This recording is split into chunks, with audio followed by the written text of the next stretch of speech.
I guess what really stuck with me was this video that they showed to everyone. A boy and a girl got drunk, and then they went into a room together, and then the boy tries to take advantage of the girl. Instead of unpacking the many things that are wrong in this video, the only thing that the teacher kind of took away from that was, this is why you don't have sex before you get married. For the entire hour, it was just one teacher at the front of the class. The conclusion of her whole 1 hour rambling of her life story was just, everyone is straight. If you feel like you're bi or homosexual, that's probably a phase.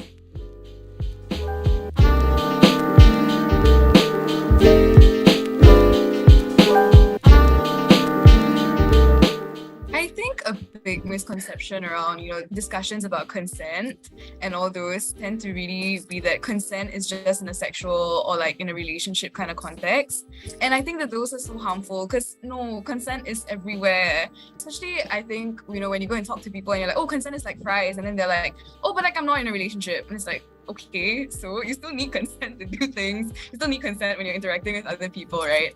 People think that by having comprehensive sex ed, it will encourage more kids to have sex, but that's not the case. It's more of letting people know that it's okay to be where you are. If you start to have sex, it's totally fine. So abstinence, if you want to do it, sure. It's the aspect of choosing what you want to do rather than being told. It's more than just the logistics of sex, but it's also talking about other factors, like how do you communicate effectively, with proper care, love, pleasure. You are exactly right. I think for sex education, it's not just sex, right? It's about relationships, self-worth, the dynamics with the other person, everything around it.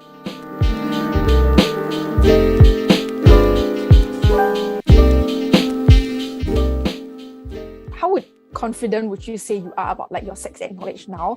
When it comes to sex and relationships, I guess throughout your years, what did you wish that you had known more about? Not attaching shame to sex and to masturbation. Because although these are things that I now cognitively know and understand, but there's still that internalized guilt and that internalized shame. The role of power dynamics, specifically when it comes to being with someone older or even more experienced, the role of self-esteem and how that can really affect how you perceive yourself in a relationship. So whenever there was this guy who showed minuscule amount of attention to me, I suddenly felt like I had to drop everything and be like, oh my god, he's the only one who's gonna like me.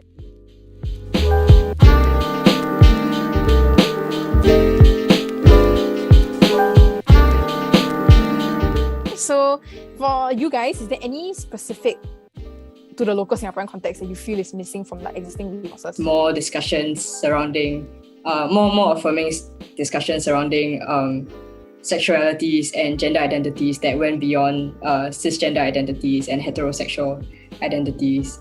I think there are LGBTQ plus resources for coming out and things like that, but I don't think so much that has to do with sex and sexual health.